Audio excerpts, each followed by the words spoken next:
I'm going to take just a moment and walk through all the portions of the course and how to get around inside of the player. So first off, the course outline by sections. All right, you're going to see we're going to have preparing to pass the PMP, what it takes to pass the exam, how to get the most out of this course. We'll walk through the 2021 PMP exam domains. We're going to talk about the PMBOK Guide 6th edition. As of this recording, the 6th edition is still the current PMBOK Guide, and it's a reference for the PMP exam, so that's what this course is going to continue to include. We'll talk about the foundations, related areas of project management, and the project management components, different environments you'll operate in. And then we'll talk about you and your role as a project manager. Now in the PMBOK Guide, we get into Chapter 4 on integration management, Chapter 5 in the PMBOK Guide on scope, and then we'll go into schedule, cost, quality, resource management, both people and things, communications management, risk, procurement, this is a big chapter, stakeholder management, and we'll talk about the PMI Code of Ethics and Professional Conduct. The new information that's been added to this course and for the 2021 exam is all about Agile. So quite a bit of information on Agile. So we'll talk about what is Agile. We'll walk through the most common approach to Agile, which is Scrum. Talk about the different roles and responsibilities in Agile. A new term, user stories and iterations. So we'll walk through that. Measuring performance in Agile. Different Agile approaches, Agile projects and products, testing and verifying in Agile, Agile stakeholder engagement, Agile risk and issues. So that's really the big new stuff that's been added to this course.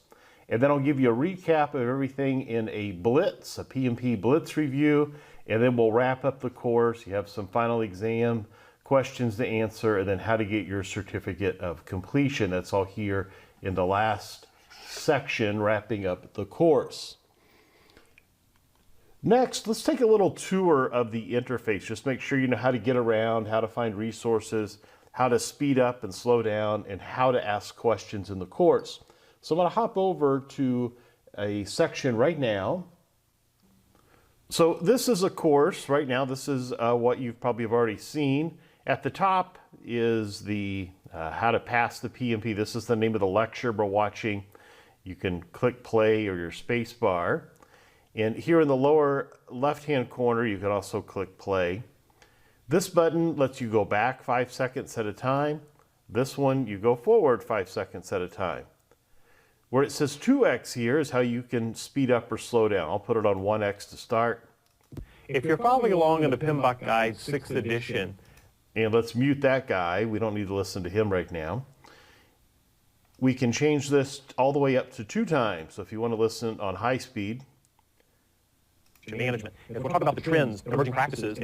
That's how my wife likes to listen to me. And you can see the different playback rates. You can change that whenever.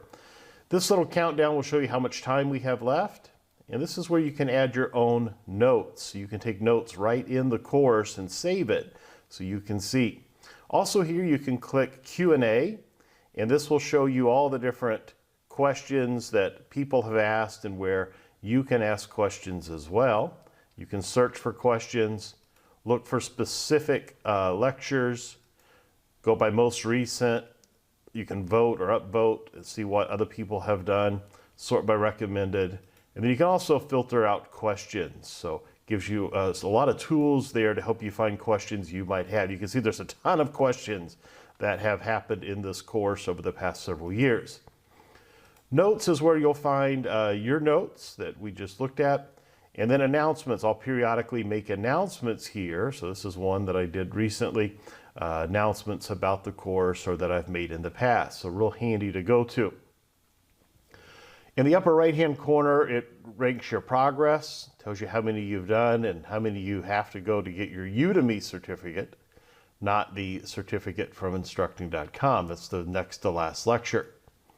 Here in the course content, what we're looking at the right-hand side is if you want to hop to a specific topic. So some of this beginning stuff is too fluffy for you, go ahead. You're not going to hurt my feelings. go ahead and go to the topic that you want. And you just click on it, and then it'll load that lecture. Over on the right-hand side, some other information you have. There's this transcript of what's been said. This is automatically built, so sometimes it's not the most accurate, but this is automatically created. We have the captioning. If you want to put on different languages or just see the closed captioning, this is where you go to do it. We have this little gears here. So sometimes your buffering may be affected, so you can change the resolution and then it will play better, like if you're watching on your phone or something.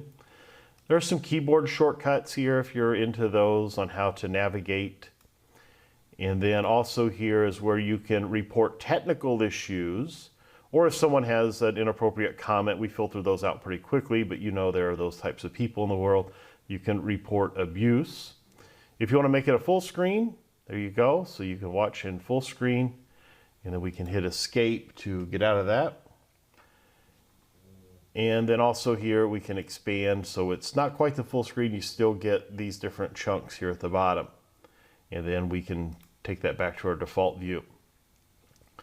To navigate to the different sections, it's just over here on the right-hand side. Just click the different sections, and then you'll see the lectures in that section. So it's really easy to navigate. It's a pretty logical way to navigate. We also have this little, if you want to search for a particular topic, we can type in the topic, and then it will tell us, okay, there are 8 lectures that we talk about float. So pretty handy way if you're looking for a particular term that you want to brush up on. All right, so that's how you get around the course. Pretty easy, not difficult to understand.